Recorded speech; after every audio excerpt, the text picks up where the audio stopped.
Ini mengenai sangka baik dan ada orang kata sangka baik terhadap seorang kena scam. Jadi macam mana? Okey, so kita akan jawab persoalan ini ya. Bismillahirrahmanirrahim. Alhamdulillah Rabbil Alamin. Assalamualaikum warahmatullahi wabarakatuh. Pak ada posting semalam ungkapan bahawa kita sangka baik dan baik akan berlaku kepada kita. Ada beberapa aspek mengenai kenyataan itu. Satu ialah daripada law of attraction ya, iaitu kalau kita dalam jiwa keadaan sangka baik terhadap keadaan, kita akan menarik benda yang baik kepada kita. Ini banyak teori dan banyak orang yakin kepada hukum ni, tak kisah agama apa, kepercayaan apa, termasuk orang etis tak percaya Tuhan.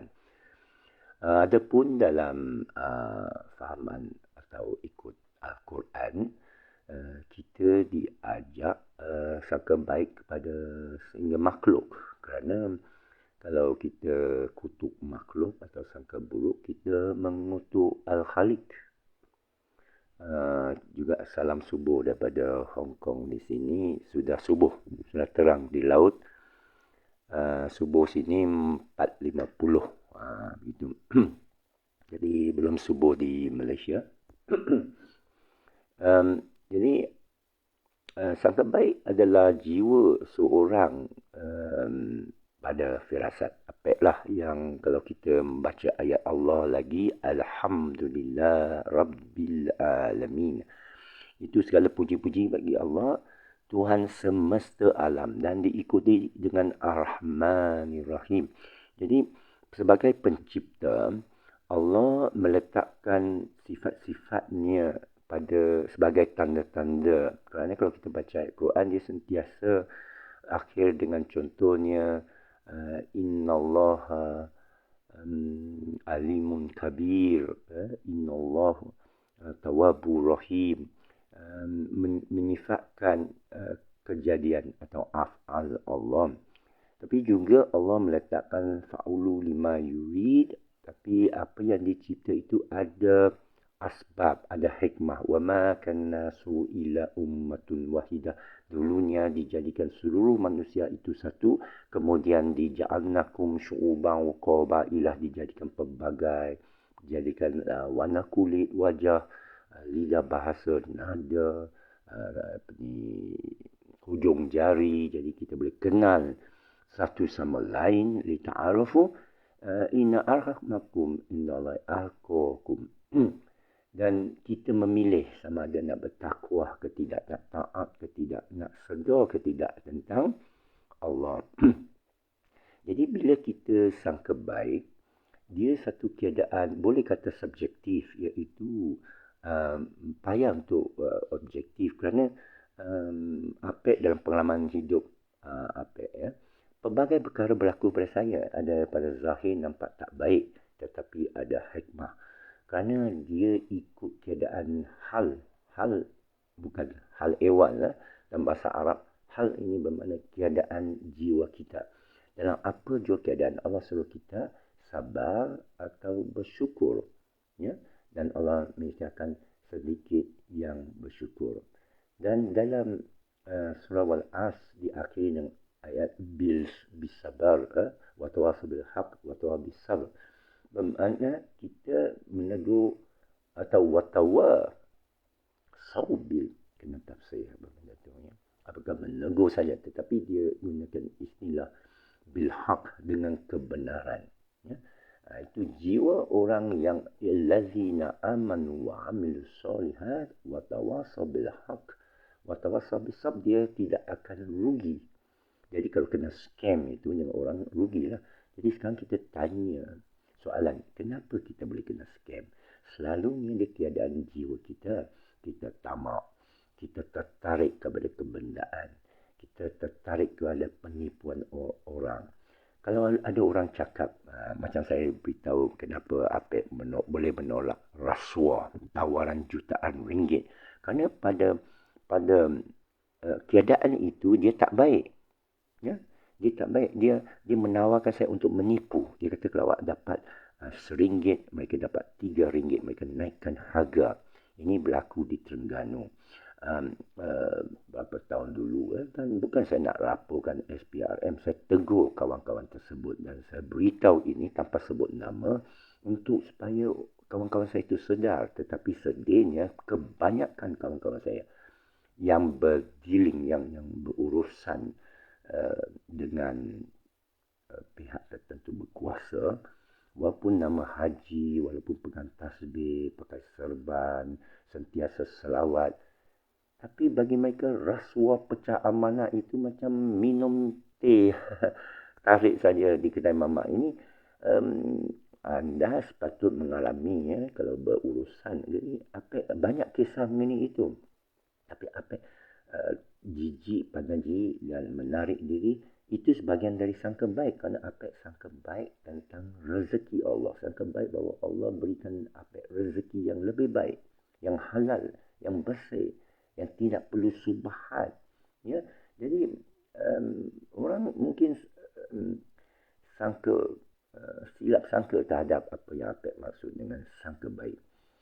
Sangka baik adalah bagi kena ada ilmu juga, kena ada keluasan jiwa. Dia merangkumi, walaupun kita jahil, tapi saya ingat dulu saya mula-mula masuk Islam tak tahu apa-apa, tapi saya sangka baik terhadap keadaan. Saya kata saya nak cari Allah, saya tinggalkan sekolah, saya tinggalkan keluarga kandung, saya tinggalkan keluarga angkat, saya ikut saja. Boleh kata kalau saya ikut skamer dan sebagainya, dan kebetulan Allah berikan saya ikut seorang manusia yang baik, Cikgu Salahuddin di Masjid Tengkera. Saya ucapkan salam Aidilfitri kepada dia dari Jasid. Dia tabligh, dia perkenalkan saya kepada keluar ke jalan Allah, saya pun ikuti dia.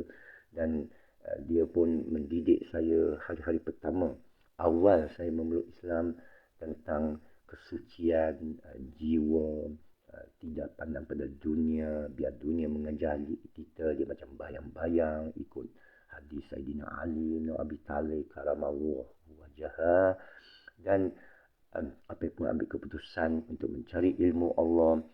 Dan dia dalam sangkaan baik bahawa Allah akan jawab, Allah akan menyahut hamba-Nya, mengorak langkah kepada dia. Allah mengorak langkah 10.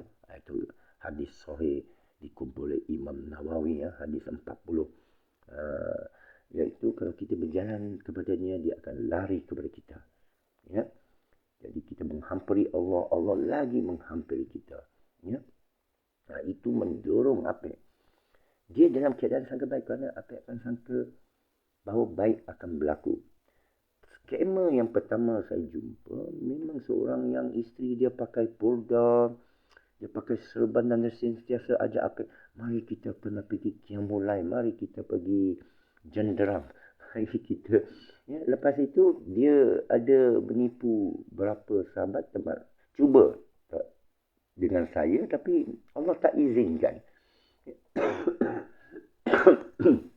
Ya. Dan ada sekali-sekala saya tertipu. Ada seorang, dia kata dia boleh jumpa pegawai bank, bayar dia RM400. Saya pun bagi, dia kata dia boleh luluskan loan. Lepas tu saya tanya pegawai tersebut, dia kata tak ada apa. Siapa yang awak sebut ni? Lupa saya kena scam. Jadi saya jauhi tempat tu, medan marah. Ada tingkat tertentu, orang ada pink form, jual saham masa tu tengah masyur, saham renung, saham orang nak bagi orang kaya. Saya jauhi semua tu. Itu belajar dari keadaan dan kita sangka baik. Kita cari orang lain, kita tengok bumi ini luas, kita terjumpa sesiapa, kita sangka baik terhadap dia. Walaupun pada zahirnya dia nampak tak ada benda. Dan kita jauhi orang yang walaupun zahirnya nampak kaya raya, senang, tak tertarik. Jadi kena pisahkan antara dua hal ni. Sangka baik tak semesti sangka baik, dia ni cakap bagus ni, dia kata Bitcoin ni, cryptocurrency, saham boleh jadi kaya. Apa sangkaan tu? Langsung memesong, langsung terlari. Ayu sangka baik. Orang sangka baik ni dia tenang. Pagi-pagi merenung kat laut. Ya? Dan mencari Allah. Musafir. dan melakukan sesuatu dalam firasat hatinya, tergerak hatinya, ikut syariat, of course. Tapi dia tidak ada tertarik kepada keduniaan lah. Nak cara ringkas nak cakap, habis macam mana duit apa, macam mana nak hidup. Tak pernah timbul sangat sekarang semalam. Mereka nak saya lakukan satu sistem yang agak besar dan mahal. Dan saya charge paling murah. RM15,000 sebulan. Harga ringgit bukan dolar. Kerana apa yang akan berada di Malaysia. Tapi apa kata, kalau bawa apa ke Hong Kong, ke Beijing, bayarlah. Kos penerbangan, kos penerbangan antara bandar. Ke penerbangan Malaysia saya tanggung sendiri. Tapi duduk di Hong Kong, duduk 1 bulan, RM12,000 itu bayar untuk saya, makan minum, bayar untuk saya, kos perjalanan teksi ke bas ke tak ada semasa. You nak makan pun RM80 dolar Hong Kong. RM45 kalau nak makan nasi ayam misalnya di sini, dekat sini. Cyberport. Mahal ada ni. Kita makan lauk ikan lah contoh. Jadi satu kali makan boleh $100. 2 kali makan $200. Jadi kalau sebulan $6,000, lebih kurang RM3,500. Makan saja kalau duduk rumah. Boleh kata RM15,000. Jadi itu ditanggung oleh pembiaya pelanggan saya contohnya. Ya. Jadi tapi kalau orang lain di Hong Kong minta gaji dan sebagainya, saya tak tahu lah, saya belum tanya lagi, tapi saya rasa boleh mencecah. Kalau peringkat saya lah, boleh mencecah $50,000 atau RM35,000 kan. Jadi kita tak tamak lah. Misalnya kita tak ambil kesempatan, kita ambil yang sempat, kita ukur diri kita sendiri. Saya nak hidup, bukan kata hidup berapa lama. Perlu ke awak berhenti kerja? Akong lah sepatut boleh pencen. Tak ada konsep pencen macam dengan Mahathir. KSM kerja sampai mati. Maksudnya, selagi saya hidup, saya berjalan. Selagi hidup, saya berfikir. Selagi hidup, saya, orang kata berdakwah. Saya tak suka guna perkataan berdakwah. Menyampaikan. Kita kata agama Islam. Saya tak suka guna agama Islam. Islam bermaksud orang yang menyerah kepada kebenaran. Menyerah kepada ketuhanan. Dan sekarang saya bukan menyuruh berkongsi. Bahawa kita menyerah kepada kesangkaan baik. Dia satu makam lah, satu darajat yang Allah bagi kepada mereka yang boleh sangka baik. Ya?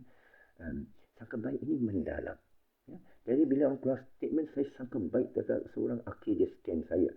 Saya tak akan sangka baik terhadap, bukan kata sangka baik saya. Macam dia hukum alam lah. Kita tengok sesuatu kelakuan tak baik, kita jauhilah. Ya? Tak kira lelaki atau wanita. Kalau wanita tu dia sibuk dengan kebenaran dia risau tentang keduniaan. Saya tak buat apa nak dekat. Kita boleh rasa bahang. Ya? Kita tidak akan rasa selesa dalam keadaan itu. Jadi petunjuk daripada gerak hati kita dan juga dipandu dengan keluasan alam dan rezeki yang Allah cerita.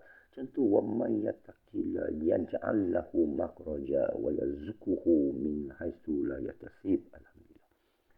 Sesiapa yang bertakwa, bukan takut, yang sayang Allah, yang memilih untuk taat, yang sedar dan ingin mendekati Allah, menerusi ayat-ayatnya, mencari Tuhan. Bila apa sebut mencari Tuhan, orang kata Tuhan hilang lah. Inilah pembaris. Troll. Kerana bahasa bukan masalah. Bahasa digunakan sebagai alat untuk kita sampai kepada sesuatu. Jadi bila kita bercakap, kita cuba nak sampaikan. Bukan sampai. Petunjuk jalan ni, tengok Kuala Lumpur 30 km. Itu bukan Kuala Lumpur. Itu penunjuk jalan. Kita jumpa mursyid, guru. Dia bukan Islam. Dia bukan pengajar. Allah pengajar. Dia hanya mursyid. Dia saya kata postman atau penyampai atau kita penanya yang menjawab soalan. Mana Kuala Lumpur tuan? Ustaz, Mana nak hala, mana bilik air tuan? Ustaz, mana madrasah? Ustaz, ayat mana? Dia hanya beritahu, tapi dia hanya boleh tunjuk kepada kebenaran Tuhan. Jadi, sesiapa yang sedar pilih untuk bertakwa kepada Allah, Allah akan buka pintu baginya. Jadi, bila kita tahu ayat tu, kita memang sangka baik terhadap semua benda bahawa Allah akan buka pintu. Walaupun berdepan dengan skema. Apa pernah didatangi penipu di Sochi, iaitu di Rusia. Kita baru landing dengan anak saya. Anak saya umur 15 masa tu. Dan kita tak dapat booking bilik ke Airbnb ke. Baru sampai Apek nak tunjuk pada anak Apek. Inilah musafir. Awak akan lihat pertolongan Allah. Dan apa jua keadaan Allah tak akan biarkan kamu, tinggalkan kamu. Dan banyak peristiwa berlaku. Dan masa sampai Rusia itu hampir dah nak tamat. Bukan tamat, pertengahan perjalanan. Dan saya pun beritahu anak saya duduk. Sekejap lagi Allah akan datangkan sesuatu. Memang orang tu datang pakai kemas. Tapi konlen dia tak tunjuk magic. Saya tengok dia. Dan saya berbual dengan dia. Dan saya kata, bagaimana kalau saya belanja awak makan sarapan?